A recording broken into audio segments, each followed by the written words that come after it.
David Westgate, what is the future of estate agency in the 21st century?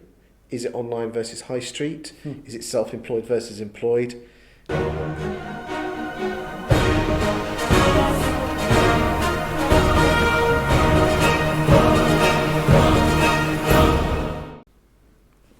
Where do you see it going? Yeah, that's a great question and potentially quite a big question to answer. I think my first answer to that question is, what does the customer want?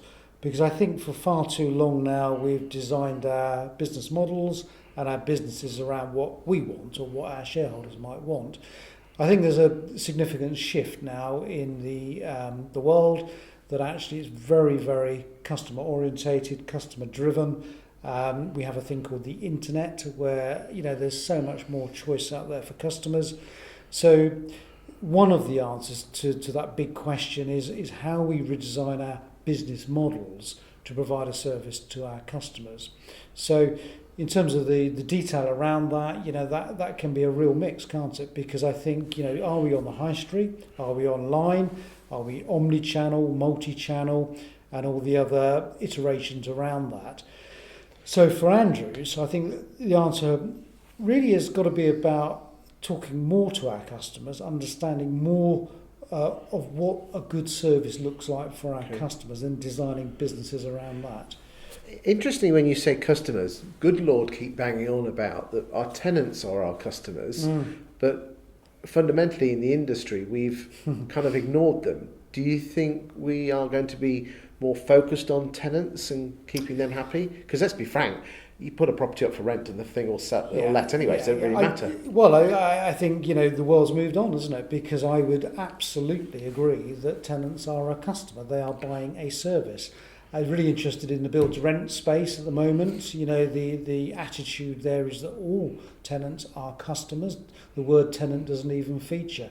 And I think when you look at the financial services world, with TCF treating customers fairly, everyone that engages in that process is a customer.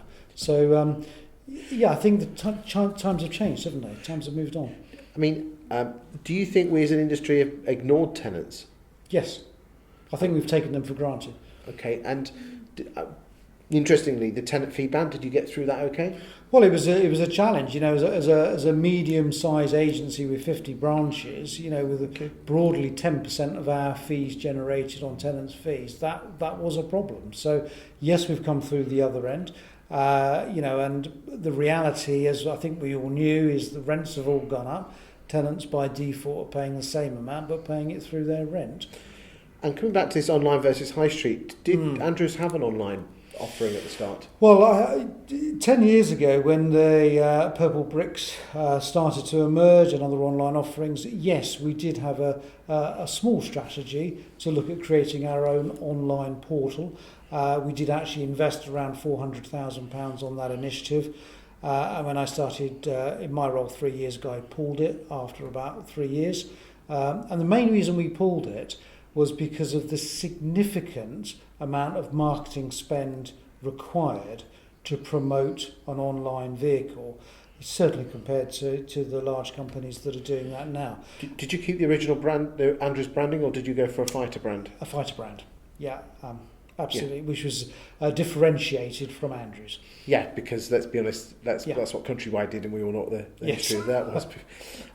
What about the self-employed versus employed model? Do you think that could be the way to get more engagement with staff and helping the customer out? I mean, it's an interesting question, isn't it? Because fundamentally, it's all about property and people. So, once we understand what the customer's needs and wants are, how we present the right person in front of the customer, frankly, it doesn't bother me at all whether they're self-employed or employed, as long as they espouse the values of the organisation. Where do you think the portals fit in all this? Yes. Because a lot of people have said the two biggest fundamental things that have ruined the estate agency industry are the portals and the CRM. The portals was relying on them to put the properties there, and the CRMs. Can you remember the old days of hot boxes? Yes. Basically, you put yourself into a CRM and you never see them again. Yes. Well, there's pros and cons on that. So there's no doubt about it that a substantial cost to my business is running with to portals, no question about Who that. are you on with? So we're with Rightmove and with Zoopla. We are on the market as well, but that's a free service at the moment. Yes. So there's no doubt about it. You know, our leads are generated via that route. But of course, if, as you remember well, we had something called a newspaper back in the day, and the cost of spend on newspaper actually isn't different to what we're spending on the portals.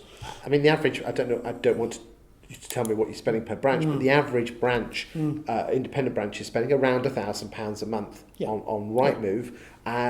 I can remember 20 years ago, a page was 300 quid. Quite. Well, 300 quid a week, that's old 300 quid, which would probably be 500 quid today. Yeah. So you'd be spending £2,000 on a newspaper. So let's not forget that, because I think this is marketing your brand, isn't it? So I don't have an issue at all with being on the portals. I think that the digital, clinical nature of the leads we get, as long as they're managed and triaged properly at our end, actually does provide a return on investment for us. Interesting you say leads. Do you classify, should the Rightmove and the portals be there? I mean, leads are obviously tenant leads and buyer leads, but do you think they should also be there to generate vendor and landlord leads? Yeah, absolutely. I mean, it's about data, isn't it? And in the modern economy, the modern world, it's all about data and how we use that to get a return. But surely the purpose of Rightmove is that it has commoditised every agent and they all look the same. Surely agents should be doing other things to attract people to them. Well, I think that I did a visit to our friends at Google last year, and they would agree with you, Chris, actually, because their view is that Google is the portal. So, you know, they perceive a day when all video content, data content, go straight through to Google. So 33 Acacia Avenue doesn't appear on Rightmove, it appears on Google. Well, that's what that's what Robert May's doing. Sidestepping the portals. Well, people have actually said the only thing that Rightmove is actually worried about is social media and Facebook. And I have seen agents dropping Rightmove and the portals and spending half as much and getting just as much leads, but it takes time. Well, we'll see how that turns out. We have no intention of doing that at the moment. And what else would you say for your staff? What's the future for staff? Because let's be frank, we've got ROPA coming, we've got licensing. Yes. You know, it's not an industry that people necessarily want to join. No. Why? How do we make that? Yeah, do you know what? I mean, I've been in property for 33 years now. In fact, my family have been in property for 200 years. And I maintain it's one of the best professions in the world. It is, you know, we all talk about property. Job. I love it. It's just fantastic, isn't it? And one of my disappointments is that a lot of young people are not enticed into the industry. And I think as an industry, we put barriers up, to prevent people coming in. Do you think that sort of should be the job of ALA and the National Association of Estate Agents to almost sell the sizzle of a estate agency? Absolutely. I think it's a missed opportunity. There's some fantastic young people out there that may not have great qualifications, but it doesn't matter because this is all about people, isn't it? So I think there's an awful lot more work that can be done to attract young people into the industry. Interesting times ahead. Absolutely. Thank you very much, David. Thank you, Chris.